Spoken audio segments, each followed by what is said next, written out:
Well, thank you so much for coming on. We really appreciate it. We're so excited to have you here. Yeah, I'm excited to dive in. So Yes. So for those of you who don't know who Laura is, she's an environmental toxin expert, an educator, and a certified holistic health coach. She's made it her mission to teach other health professionals, educators, and clients of hers about the effects of environmental toxins and chemicals and how they play a role in our health. So thank you so much for being here. So let's dive in. yeah, let's do it. Yeah. Okay, so let's talk about environmental toxins. We hear that word a lot, but what are some of the ways that, like, what are they and how do they affect us? Yeah, so it's a big question. I could probably spend an hour on that alone. I know. I'll give you a concise answer. So the first thing is most people sort of average stop someone on the street and ask this question, what's an environmental toxin? They're probably going to think of something like air pollution or oil spills or sort of these big things that happen in the environment, right? And they're thinking of it sort of externally from their own lives. And all of those things, air pollution, oil spills, water contamination, soil contamination, those are environmental toxins for sure. And they can directly affect our health. The work that I do is really looking at the individual personal environment, meaning in our homes, and what are the environmental toxins or chemicals or substances within our normal everyday lives of waking up, taking a shower, eating breakfast, going out to work, coming home, doing your errands, doing whatever, that can also negatively impact our health. And so environmental toxins are really just chemicals or substances in the environment. They're both natural. So lead, arsenic, cadmium, these are heavy metals that are natural, they're toxic. And also synthetic man-made chemicals, whether it's a persistent chemical pesticide like DDT, which has been banned for decades, or this sort of new chemicals on the scene. They're not new, but they're newly being discussed more popularly, which are these PFAS chemicals or perfluoroalkyl substances that are used in nonstick cookware and grease-proof food packaging and firefighting foam. And it is a major water contaminant. 99% of the population is expected to have this chemical in their bodies. And so we have this exposure to both natural chemicals and man-made chemicals, and that's what the field of environmental health or environmental medicine is looking at. Like, how do those chemicals that are out there in the world that are harmful, because technically everything is a chemical, right? So we want, and that's often like an objection when people step into this conversation and they go, "Oh, everything is a chemical." Exactly. And they're right, everything is a chemical. And so what we're talking about when we're talking about environmental toxins are not all chemicals. We're talking about specifically the ones that are or are suspected to cause harm to humans, to animals, or the environment as a whole. And so that's really what we're looking at. So again, not all chemicals are bad. Doesn't matter if it's natural or not, or synthetic.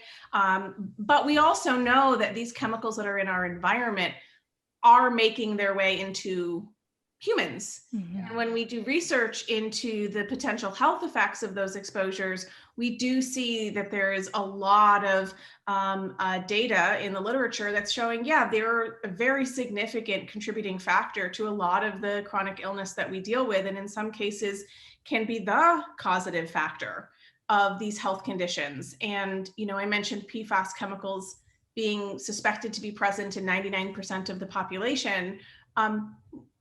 There's nobody on the planet that isn't being affected by exposures to environmental chemicals. We are all being exposed to small amounts of chemicals every single day. That doesn't guarantee that we're going to be affected or get a disease or become sick. That's not, that's not how that works. But we are all being affected. And so this is sort of a great unifier. It's not a good unifier, but it is something that impacts everyone. And then there are certain people that are impacted at higher levels. So there's all kinds of layers to this conversation that I find pretty fascinating and important to discuss. So. Yeah, for sure. So how are some of these chemicals linked to hormonal issues like endocrine disruptor? Yeah, so endocrine disruption is it's a very large area of research within this umbrella of environmental chemicals.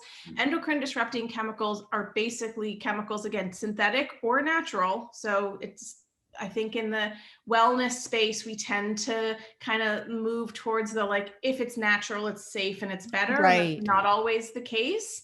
And so I really want to make sure that that message is received, that natural doesn't always mean safe, because opium is natural and methyl mercury is natural, and these things are highly, highly toxic. Yeah.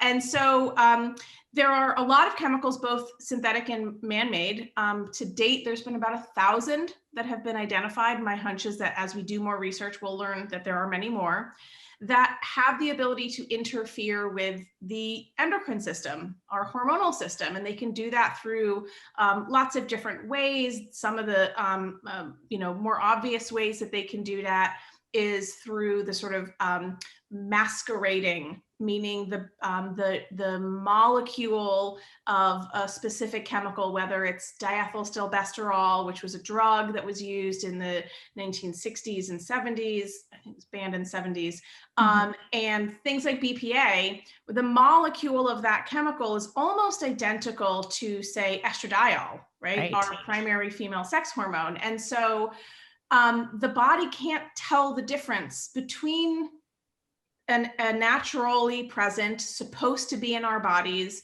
hormone, and then one of these estrogen mimics. And so these endocrine disrupting chemicals kind of go into the body and they do the work. It's not really the work, but they do the things that our hormones would do, but they're in places where they shouldn't be, at times when they shouldn't be there. And then it kind of sets off this cascade. So that's one sort of way in which these endocrine disrupting chemicals can kind of be bioactive in the body. And then we have, other examples that I can give, talking about like thyroid hormone, for example. So there's so many chemicals that directly affect thyroid health. And most of those chemicals are, and this is, for those that are like science nerds, and this was not me growing up, I was like not a science nerd. On the periodic table of elements, we have a column of halogenated compounds. So these include fluorine, chlorine, bromine, and iodine. And our thyroid depends on a really special balance, delicate balance of iodine. Too much bad, too little too bad. So it's kind of like the Goldilocks element that we need in there. Well, all of those halogenated chemicals, chlorine, bromine, fluorine, and iodine, they all behave in sort of similar ways. And so our thyroid relies on this delicate balance of iodine, but those other chemicals can bump iodine out and displace iodine in the thyroid, meaning that we're not going to get enough iodine, so our thyroid health will suffer. So that's another way that can happen. And so those PFAS chemicals that I mentioned, those perfluoroalkyl substances, that fluoro part is indicative of their a fluorine element being in that formulation. So those PFAS chemicals are directly damaging to the thyroid. All fluorinated chemicals have this ability. Brominated chemicals, chlorinated chemicals, which is so many of the chemicals that we're exposed to, whether it's flame retardants or, certain types of pesticides, what have you, or even fluoride added to our drinking water. Like these are all things that can interfere with thyroid function. And our thyroid is sort of like this master thermostat that kind of oversees so much that's happening in our body. So hormone disruption can happen as a result of that. So those are just some of the ways in which chemicals that we're exposed to can interfere with our hormones. And what I find really interesting about this conversation is that the way that symptoms, and I'm using air quotes there, the way that symptoms manifest for people when you're exposed to, let's just pick one, BPA, we don't know what the end point or outcome is going to be, because BPA has so many different potential places where it can be like a bad actor, right? It can be a developmental toxin. It can be a reproductive toxin. It can be work as an endocrine disruptor directly. And so we don't know, like, oh, we can't say, oh, if 10 people are exposed to BPA, these 10 people are going to end up with, obesity or type 2 diabetes, or we don't know that. And I think we're probably a long way of figuring out, like, well, what is the mechanism that sends somebody down one path versus the other? We don't know that yet. And so because of that sort of like nebulous, we can't really pin the tail on the donkey of what the outcome is going to be. People are like, it's fine. It doesn't, like, it becomes easier to kind of dismiss it because we can't anchor it with certainty to a specific individual's outcome, if that makes sense. Oh, 100%. Yeah. So, and I think that the person's ability to, push toxins out is a huge player, because we see that in practice where we have like a couple living together, and let's say they're living in mold and the wife is dying practically, and the husband's like, what mold? Right. It doesn't bother him. So I think that it's individualized too, for sure. And I think what's interesting about that is, for some chemicals, and I'll just keep talking about BPA because it's just makes sense here, is that BPA is a non-persistent chemical, and its clearance time in the human body is like between 6 to 12 hours. Like, it's really short.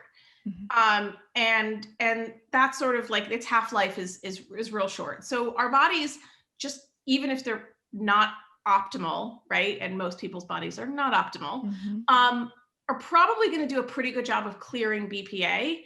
And that doesn't negate that the bad negative effects it can have. So even in the short time that it's in the body, it can still act as a bad actor and go in and kind of flip a bunch of switches on its way out. Right. Dr. Leonardo Tresandi, who wrote, he's a pediatrician, has been studying environmental health for a decade at least, if not more. I've been following his research for that long. He has a great book called Sicker, Fatter, Poorer that talks a lot about endocrine disruption, because he studies that a lot. And he talks about these chemicals that have short half-lives as being drive-by chemicals. Like, they just drive by, shoot the place up, and then peace out. Yeah. And like, so for chemicals like that are not hard for our bodies to get rid of, but that we're exposed to every day, like, we really need to emphasize avoidance behavior and minimizing our exposure, while at the same time optimizing those detox pathways so that we can help usher those guys out faster, and then help facilitate the detox of chemicals that maybe aren't as easy, that are more persistent, and make sure that we give our body the building blocks and the tools and the nutrients it needs to be able to do that. And I really think that that's the sweet spot, is like dialing down the toxic exposure while dialing up your detox capacity. Right. Having balance in that. That's what we try to do. And, that just brings me to like a side note. There's like a tox profile from Great Plains and mycotoxins profile and stuff.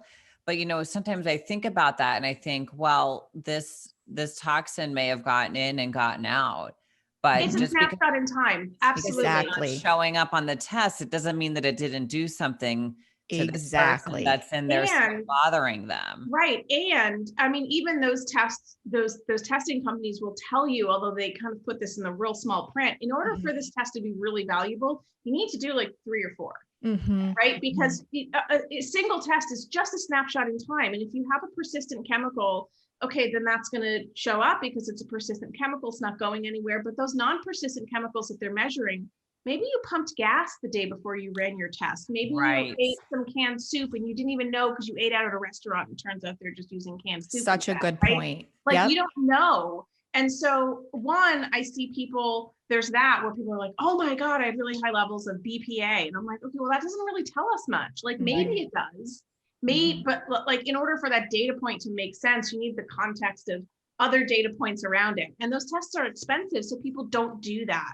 They don't do 2 to 3 rounds of this test, in a given month to say like, okay, what's the average? What am I looking at here? What is what is typical for me. They're doing one test and then making a medical decisions based on Right. that. And then the other thing is those tests don't tell us whether or not the problem is our exposure or our detox capacity. Right. Because you might have low levels on a test that's like, great, I don't have any of this in my body. No, that's all that's telling you is it's not in your urine. Right. So if your detox capacity is compromised, it doesn't mean, and I see this like in the mold conversation a lot. You mentioned mold earlier. People are like, oh, I had really low mold panel when I did a urine test. It's like, okay, well, that might just mean your body doesn't have the capacity to detox mold that well. Yes. Maybe you have that, the HLA-DR gene that compromises your mold detox, or maybe you have a high level of, or you do actually have mold in your urine. Well, that's what you're supposed to have, mold in your urine, because we're all being exposed to mold a little bit every day. So it's supposed to be there. So how does that fit into, so like, there's just so much nuance. There is, it is. In this it's conversation. That's why we really focus with everyone, like immediately, every person who starts under care with us, we start opening their detox pathways. Yeah. Because we're like, this is the best thing we can do for you. And if someone's really sensitive, because we work with a lot of mast cell activation syndrome, I'm like, let's just do gentle, like detox pathway, whether it's 5 minutes of a castor oil pack to start, like whatever we can do that you can tolerate. And then we can build upon that, because that's what makes you so sensitive. And that's, it's a huge issue in trying to work with certain people. Not being able to tolerate any treatment. So, opening up those detox pathways and keeping them open and keeping that area supported is so important. And as I, really encourage people, I mean, I'm sure because you guys are in the space, you see it, that a lot of health professionals, regardless of what their licensure and lack of licensure is, they love the detox conversation, which is great. One, they tend to not have the avoidance conversation, right? Like they're like, we'll just do a detox. And then they often jump into doing liver detox. And I'm like, well, we have to approach this detox pathway process backwards, because the last part of the detox process is poop. But we need to open that door first, right? Like you can't open the earlier doors and then expect. And so, take it easy on those like liver supporting herbs if someone's constipated, right? Right. And so gotta get poop in first. It's true. Yeah, poop is the first. That's how we get actually rid of waste in the body, and so, or out of the body. And so we need to make sure that door is open before we open the other doors. And I think what happens is when people push that liver stuff, that oh, I got to detox my liver, I got to do this, and then they feel like garbage. It's because something along that chain, there's some door that's not open or not open wide enough. And so it's backfiring on them and they feel like garbage. And then they're like, and then they get discouraged and then they give up and, this isn't working. My doctor made me more sick. And so it's like, there is a process to this. And I think it can only be amplified, meaning like the positive effect can only be amplified when we're really also focusing on avoidance, because we're lessening the burden and the amount of stuff that our body has to figure out what to do with and break down. Right. It's like someone giving you insulin and saying, continue eating, Krispy Kreme every day. Exactly. That doesn't make any sense. We do work on the liver first and foremost. What we do for the liver makes them poop.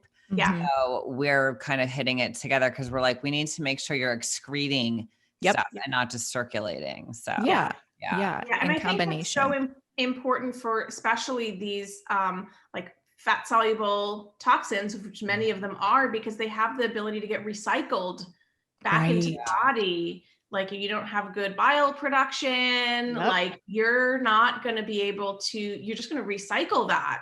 Right. Those fat-soluble toxins. And this is actually documented for people that are undergoing rapid weight loss, right? Because you're burning a lot of fat. So patients who have undergone gastric bypass have seen hundreds of percentages of spikes in the circulating levels of persistent chemicals that had previously been stored in that body fat. The body knows how to burn fat for energy. It doesn't know how to burn chemicals for energy, right? Because it's not a source of energy. So the fat gets reduced, but the toxins stay put. Yeah. And so now you've just increased the concentration of toxins in a smaller body. Wow. I love that point. That's such a good point. I've seen with a lot of gastric bypass, them having to have Mhm. gallbladder removal because there's so much pressure being put on the liver and the gallbladder Yeah. for that. I mean, it's literally like it almost goes hand in hand with Yeah. people that I've seen. It's crazy. Yeah. And I've just, my only experience with this, and this was years before I guess it was around the same time I was learning about this. In my old neighborhood, there was a little tiny grocery store at the end of my block. I shopped there all the time. And there was this cashier who was super nice. And she was, very, very obese. And she went away for a couple of months, maybe 6 months. And she came back and she'd lost like a ton of weight. And I don't know, she was just kind of freely, like she had gastric bypass. Yeah. She was talking about it. And I just, I watched as she came back, like her hair fell out, her skin was gray. And I was like, wow, like, yeah.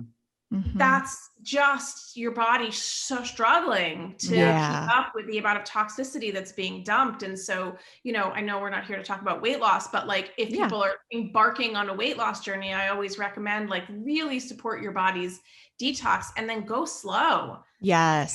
Because we all have stored, it doesn't matter how much fat you have, like we all have stored toxins in our fat because that's where those fat soluble toxins go. It's like this protective defensive mechanism of the body to protect us from those toxins circulating in our bloodstream and moving into some of our other, more delicate tissues and organs like our brains, right? And so they're like, well, just kind of hanging out here into the body's fat stores. So it's like it almost builds fat around the toxins to protect you from it. And that bringing it back to hormones, right? Like that becomes its own problem because when you reach a certain tipping point with the amount of adipose tissue that you have, it kind of becomes its own endocrine organ, right? And is producing hormones. And so like, then it just becomes this. So that's like another way, for example, that some of these endocrine disrupting chemicals or just environmental chemicals can have an impact on our hormonal system. And so what we see in the literature on the links to these endocrine disrupting chemicals is it's really far reaching because our hormones regulate like everything, right? Even your mood and your energy. Right. So like, fatigue and stuff like, brain fog, all that kind of stuff. But it's also, like BPA, for example, interferes with the leptin and ghrelin, which are the hormones that signal hunger and satiety. Yes. Yeah. And so like, it's not just sex hormones. Right. Like we just think estrogen or testosterone, right? Or, things that are androgens or anti-androgens or whatever. But like, these are your hunger signals. Yeah. And so partly because of that, some of these endocrine disrupting chemicals are linked to obesity, weight gain, insulin resistance, diabetes, resistant weight loss. We have chemicals that are linked to fertility issues, to behavioral problems in children. So BPA and phthalates are both linked to behavioral problems in young children. Developmental issues, breast cancer. So for example, phthalates exposure in young girls is linked to early menstruation, so early onset puberty, and the years in which we're exposed to estrogen are directly related to your breast cancer risk. So if you start your period earlier, you've now tacked on extra time where you're exposed to your own estrogen, let alone estrogen from outside. And so that's linked to increased risk of breast cancer. And so the outcome, as we were talking about earlier, of these individual exposures or individual chemicals, I should say, there's so many. I know. The list it's like a long, bad, terrible list, right? Of things that are linked to these chemicals, which is why I'm so much of an advocate for understanding where they're found, working to minimize our own individual exposure, and then demanding that, industry changes and we have better regulations to protect the populations that are more vulnerable to these exposures and that don't have the access to go out and buy the special non-toxic cleaners or the expensive phthalate-free skincare Right. And that's large populations of the planet don't have access for so many reasons. So why don't you talk a little bit about where some of these hormone disrupting chemicals are found, like right in plain sight? Yeah. So right in plain sight is the first. So I like to start this conversation looking through the lens of the changes that we can make that are free and easy. Right. Because the first objection is like that people often have is like, oh, it's so expensive. Right. I can't do this. And so I want to shake that thought process off by saying, like, there are things that everybody can do that can be helpful. And the first thing actually saves people money, and that's just don't buy and use scented candles, air fresheners, Febreze, plugins, reed diffusers, all of those home fragrances. They're a significant source of indoor air pollution. The Environmental Protection Agency has established that indoor air, which we think of as being better than outdoor air, is 2 to 5 times, all the way up to 100 times worse than what's outside. Right. Because we bring in all these things that are releasing chemicals, and then we keep our windows closed because we're trying to be energy efficient. Right. And so number one is like, just don't buy those things and get rid of the ones that you have.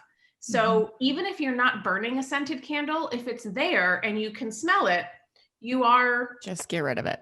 Breathing these chemicals in. And inhalation is actually the fastest way to get something into your bloodstream outside of injecting it. And so those things matter a lot. And going back to the liver, anything that we're inhaling or absorbing through our skin bypasses the first pass metabolism that happens in the liver when we're ingesting something. So when we eat a toxin or toxicant or toxic chemical, our bodies, it goes through the liver first, and your liver's like, oh, I'm going to do its job and metabolize it and break it down and try to get it out. When you absorb something through your skin or you inhale it, it actually goes straight into your bloodstream first and eventually will work its way back into the liver. And so you have this extended period of time where it's in your bloodstream, which is not great. So I'm really like inhalation and absorption. This is why, like, what we put on our skin matters and what's in our home matters. Yes, perfume is like my biggest. If I could scream from the rooftops, I would stop wearing perfume, because you're getting inhalation. You're putting it on your skin, and then other people around you are also getting that, like your kids. Your young children are getting exposure to this, and people really don't realize, like, it's not rude. It's really us trying to help you. Like, perfume is really, really bad. Yeah, it's not good. And so the specific chemicals that are, so I'll say 2 things. The formulas that make up fragrance are all trade secrets. Companies are not required to disclose anything that they use in those formulas. There's about 3,000 different compounds that are, it's like a library of scents that formulators can use to choose from to create a formula. So there's like about 3,000 of these at their disposal to create any given scent, whether it's a Febreze or a scented candle or perfume. And the presence of chemicals called phthalates, which I mentioned earlier, are used in these scented products to make sure that one, it acts as kind of like a solvent for the fragrance, and then it creates a film on your skin or your hair or your laundry, your clothes, that's really trying to sustain that fragrance for as long as possible. So if we think of things like essential oils, which are plant-based essential oils, they're very volatile and they dissipate really quickly. So if you put it on your skin because you're like, I want to smell nice, in 2 hours or 3 hours, you won't smell it anymore. Right? Because it volatilizes. And so in order to stop that process, companies, or slow that process, they'll add phthalates because it's creating like this film and it's trapping it there. And so, when we see laundry products, for example, that boast that they're like, I don't remember which brand it is.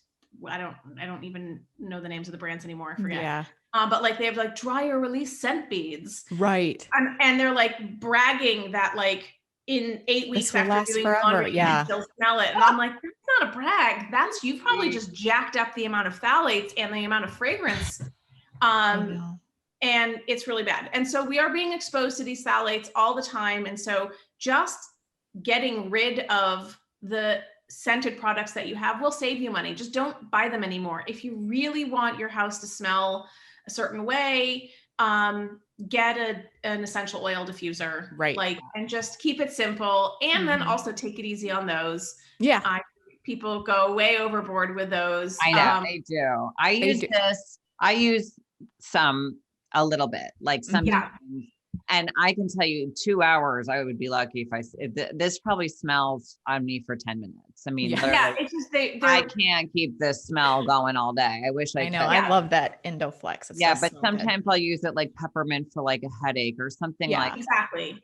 Or like sore muscles or whatever. But yes, otherwise just smell like yourself. I mean, you don't have to. Well, I think a lot of people in this, they use these things because they're covering up a bad smell. Right. You don't cover up the bad smell. Is it musty or moldy? Like maybe you have a mold problem. Or bacteria issue. Go figure that out. Figure it. Yeah. Figure that out. Don't cover it up. So number one is just like those scented candles and all of those air freshener products. I don't care what their marketing says. Like, even if they're phthalate free, the fragrance compounds themselves, even if you took the phthalates out, those can be allergenic. They can be respiratory irritants. And so we don't need those in our homes. And so do yourself a favor and just don't buy those. Save yourself the money and you can invest that money into some other healthful practice. So that's number one. Number two kind of piggybacks on that, and that's open your windows, which is because we keep our windows closed most of the time, and we're trapping in this bad air. Homes started being built differently in the 1970s after we had like the OPEC oil embargo, and we really moved towards energy efficiency. And so we started making our homes more airtight. And then all we're doing is we're introducing all these, carpeting and formaldehyde and paint and all of these materials. And we're not giving the house an opportunity to breathe. So open your windows. It doesn't have to be I sleep with my windows open in the winter. I just like the cold. But at least for 10 minutes a day, just keep your windows open and get some good air in there. And that's free. Everybody can do that. And I say that is even if somebody's living in a polluted city, right? If it's really bad and you're getting like warnings on the news to say, don't go outside and exercise because the pollution levels are high, or if there's like high particulate count because of forest fires, obviously use some common sense. Don't open your windows then. But generally speaking, keep your windows open. I would say another simple, free and easy is take off your shoes when you come inside. Yes. Biggest pet peeve. It's such a weird cultural thing too, because whenever I post about this on my social media, which I've got people from all over the world on my social media followers, I always get comments from people all over the world and like every other country. They're like, ew, what's wrong with people in America that they leave their shoes on in the house? Like that's so disrespectful and rude. Everywhere else in the world, for the most part, like it's culturally disrespectful to leave your shoes on in the house. And in the United States, we are like, no, shoes on. And so we're tracking in a lot of, whether it's particulate matter from car exhaust or pesticides from the park that we walked through. It's not just about like dog poop and dirt. It is about some of these, toxins that we're tracking in on our shoes. And then if we have carpeting, then we are literally just creating this container, this sink of not only chemicals, but dust and all the other yuck stuff. And even if we vacuum, et cetera. And so, take off your shoes, keep it really simple. That's it. And you think of public restrooms. Oh God. Yeah. I mean, it's not good. I know. Well, I'm from Michigan too. So in Michigan, people get used to taking their shoes off because of winter, bringing slush in the house. So we're just kind of used to that. But I'm kind of the shoes thing, but keep their own. Yeah, it's just, I remember when I lived in New York City, I had my landlord was Turkish, and every time he would come in to do like a repair, he'd always take his shoes off. Yeah. And he was like demoing my bathroom and he had his shoes off. Nails around. And I didn't ask him. He just did it because he's like, yeah, this is what you do. And I was like, like you. Or the So things on their shoes, I've noticed, like the Yeah. yes, they'll put little socks, which is fine. That's If nice. people are going to do that, that's fine. Okay. Yep. So, no scented candles, open your windows, take off your shoes. Those are sort of like the simple stuff. Going on from there, I would say let's minimize plastic use. Yes. I say in the kitchen because plastic's not going anywhere. My pen is plastic. My, ring light is plastic. My credit cards are plastic. I'm not concerned about that kind of stuff. And I don't think we should be concerned about that kind of stuff. The goal is not for people to be like afraid of touching plastic or plastic phobic. It's just where we have food in direct contact with plastic. So our plastic, Tupperware food storage containers, our glasses. Like I get mason jars. Yeah, Me too. same. And I put everything in Yeah, that. I got mason glass jars. I love it. Where's your mason jar, girl? I know. So, so like kids shouldn't be drinking out of plastic cups or eating off of plastic plates or with plastic utensils. We're thinking about our cooking utensils. Everybody's got those like cheap black plastic spatulas, those nylon spatulas.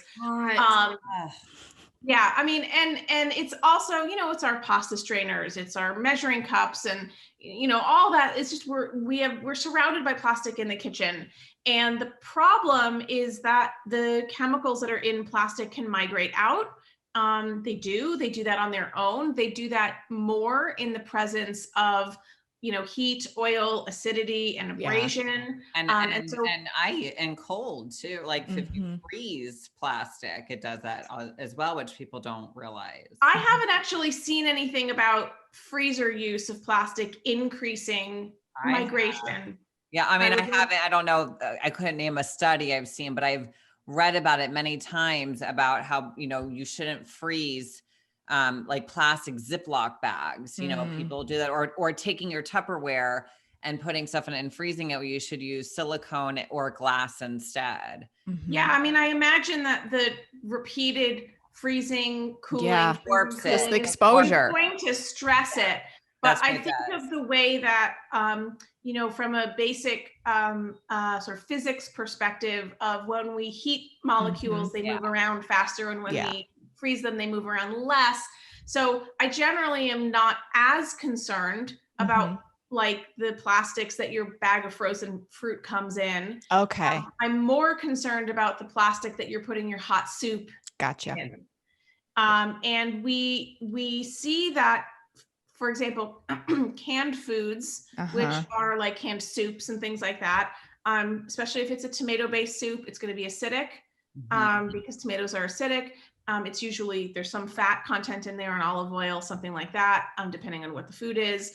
And then those foods are heat packed. So they're packed in cans when the food is hot. And not to mention the fact that they're like running through plastic tubing in the canning factories and all that stuff. And then isn't there BPA in the cans? Yes. Yeah. Well, that's my point. And so the BPA that's in the can lining is there to protect the food from the can, to prevent the acidity of the food eating away at the aluminum or tin of the can, so that you don't get air holes and the introduction of bacteria that leads to botulism. So like it's there for a sort of what I call like a gross health concern, which is botulism, right? That can be deadly. So they coat the interior of the can as a barrier. And those can linings contain bisphenols, and there's not just one bisphenol, there's dozens of them, or many of them, at least. It's a large family of chemicals. And so we see that, there was a study that I shared on my Instagram not too long ago that found that people who ate canned soup had a 229% increase in BPA in their urine after eating that soup, because it's this sort of trifecta of it's hot, it's oily, it was hot packed, I should say, and then it's sitting in this can for who knows how long. And then it's acidic and oily. And so we see the same thing happen in our own kitchens in real time when we have that like orange stained Tupperware container that like you put your tomato sauce in, and then like you can't clean it no matter what. And that's because the plastic is actually, the chemicals that are in the plastic are not molecularly bound. They're kind of loosely hanging on. And so when we have this hot, oily, acidic thing, like a tomato, that's why it's stained orange, right? Because the lycopene in the tomatoes, it actually starts to kind of break down the plastic. And so what you get is these oil molecules that physically embed themselves into the matrix of the plastic, which is why you can't clean it, because it's not on the plastic, it's in the plastic. Mm-hmm. And so it's just a visual example. And so the inverse of that, if you have sauce working its way into the matrix of the plastic, that means that you're opening the door for plastic now migrating into your sauce. And that's why we're seeing certain foods like tomato soup having this big spike of BPA levels in the urine, because it's really amping up that migration. And so minimizing plastics is a great way to minimize your exposure to bisphenols for certain types of plastics, but also phthalates, because phthalates are used as a plasticizer to make plastics soft and flexible. So BPA, I think there's a lot of confusion about where is BPA found. Mm-hmm. And some of this is just sort of sloppy, lazy, irresponsible journalists who are writing articles about BPA, and then the photo that they use is of like Poland Spring water bottles. Well, Poland Spring water bottles are not ever going to contain BPA. It's a different type of plastic. The type of plastic that are in water bottles, it's a polyethylene terephthalate, a PET plastic that doesn't contain BPA. It does, however, contain other chemicals. Mm-hmm. And so people get confused and they're like, all plastics have BPA. Only some plastics have BPA. But BPA is not only in plastic, it's also in canned foods. It's also in thermal receipts, so cash register receipts. Oh yeah, always ask for an email receipt. Yes. Phthalates are in receipts as well. Right? What was that? And Lynch told me that phthalates are in receipts as well. I've not seen anything on phthalates and receipts. I've really seen it only as BPA. Okay. I don't know what role phthalates would play. BPA is used as what he told me during an interview that he had me on, and I was like, I have not touched a receipts. Oh yeah, I mean, either way, it's not great. And the reason, that you can tell the difference with your eyes closed between like a thermal paper and a regular paper is because it feels powdery. Yeah. And that powdery feeling is free BPA. So before I was talking about, BPA or other chemicals in the sort of matrix of plastic and they're not tightly bound, they're at least bound somewhat, right? So otherwise it would just kind of, the material would degrade really quickly, and it doesn't, because we know plastic lasts for like thousands of years. But thermal paper is sprayed with a powder. It's just not bound to anything. It's just free. That's why it feels powdery, because you're literally skating your fingers on this BPA powder. And we do know that skin absorption is significant. And then if people are like snacking in the car and they're, doing hand to mouth behavior after handling the receipt, they're giving themselves a little spike of BPA exposure. This is more concerning to me for folks that are working in retail. Yeah. It's setting so true. As a cashier, and that's all it's an occupational exposure. There have been a couple of, in my opinion, poorly designed studies that looked at, cash registers.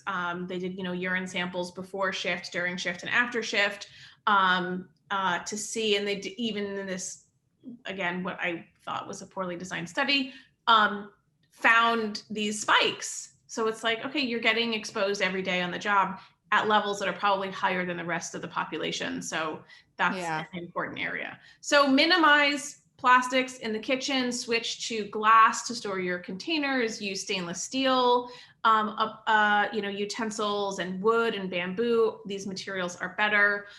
Ditch the plastic cutting board. It actually harbors more bacteria than wood or bamboo. So wood or bamboo continues to be the best. It's better for your knives. It's better from a bacterial standpoint, provided that you're not letting them get moldy.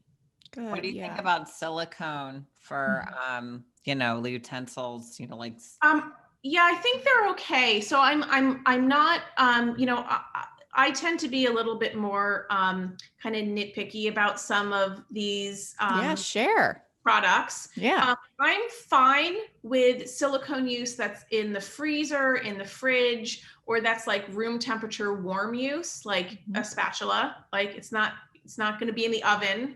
I'm not a fan of oven use. That's like 350 degrees or above, which is, people always hate me because they're like, oh, my cupcake pan, my muffin pan, my donut pan, whatever.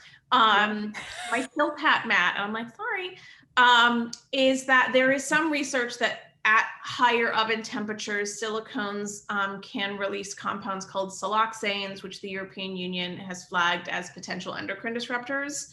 So in the grand scheme of thing, I think it's lower on that sort of triage list of things to get to. If you're wearing perfume, deal with the perfume. Don't worry about the Silpat mat. Right. Does that make sense? Like, we have to learn to kind of triage what's the most important exposure. And in a normal, average, everyday person's life, like, I'm not crazy concerned about the use of silicone in the oven. There's other bigger fish to fry. Right. But if people have done those things and addressed those other exposures, then maybe also look at minimizing the silicone use. The other thing, and this is more of a sort of a broader environmental sustainability factor, is silicone is not biodegradable and it's not recyclable. So it does ultimately become another plastic waste. So I see people going like hog wild and buying everything silicone. And to me, I think that's overkill, and we're not doing any favors here to the earth that we call home, because we're just ultimately creating products that are going to sit in a landfill after they've reached their useful lives. So like, I have a couple of stasher bags. I have some ice cube trays that are silicone. I've got a, little Reese's little peanut butter cup style candy tray. And like, that's kind of it for silicone. I don't really worry about the silicone cooking utensils, because all that is for the most part, it's just to avoid having to clean it. It just makes it easier to clean. No, they are a little tough to clean. So it's like, yeah, so I'm just like, nobody wants to clean anything. That's why we like nonstick cookware, because we're like, I don't want to clean anything. I just want to wipe it out. So there's like a lazy factor there. What's your favorite, like, baking sheets or cooking utensils? Like, is it stainless steel? It's stainless steel. Yeah, it's gonna be stainless steel. And those are actually harder to find, which is a little upsetting. I have some linked on my website, but like, they're harder to find because they're often, they're either aluminum, because aluminum is a great conductor of heat. And stainless steel, it's not that great. I know. Cast iron, not that great. Carbon steel, not that great. And so even with stainless steel cookware, we'll often see companies use an aluminum core because it's better even distribution of heat. And so, aluminum cookie sheets aren't going anywhere. The stainless steel ones are a little bit harder to find, but they are out there. Yeah. How do you, so give us some tips on how you reduce anxiety and overwhelm around this whole topic. So one is, I think it's important for everybody to keep in mind that it's not any single exposure or like any single time of you using an aluminum pan or silicone, or one person walks past you with perfume and you smell it. Like, it's not a single exposure that is meaningful. It's really what's happening long-term over time that matters more. Obviously, if people are dealing with occupational exposures, the conversation shifts a little bit. Right. But generally speaking, it's not what we do on a single day that matters. It's what we do every day over time that matters. So I kind of look at like, this is this is not an all or nothing. This is like an 80-20. 80% of the time, do your best to minimize exposures. And then 20% of the time, just like, don't worry about it. Right. Because we have to also live normal lives and be human beings. Exactly. And not stress over every little detail, because that can get really unhealthy too when you stress over it. Yeah, absolutely. And so I actually, years ago, this was probably 8 or 9 years ago, I started using the word detoxorexic to kind of talk about those people that are so obsessed with detox and avoiding toxins, and that it like completely overtook their lives, and it became this unhealthy obsession. And I was like, we don't want to slide into being neurotic or obsessive. That's not healthy. That stress is a toxin of its own in its own right. And so there is a balance. And I'll say that in the beginning, as people kind of embark on this journey of addressing this stuff, it can be a little hard. In the beginning, there's like going to be a whack in the face, a little bit. There's kind of like this holy cow, I didn't know, how did I not know any of this stuff? I've been doing this for so long. My kids used these things. Right. This like I know. wave of guilt and shame.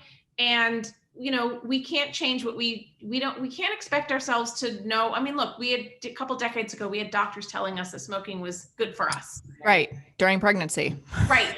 You know, and so like, and that margarine was better than butter, right? Like, so we, as we learn more, we do better, like, right? So as you know more and you learn more, you do better.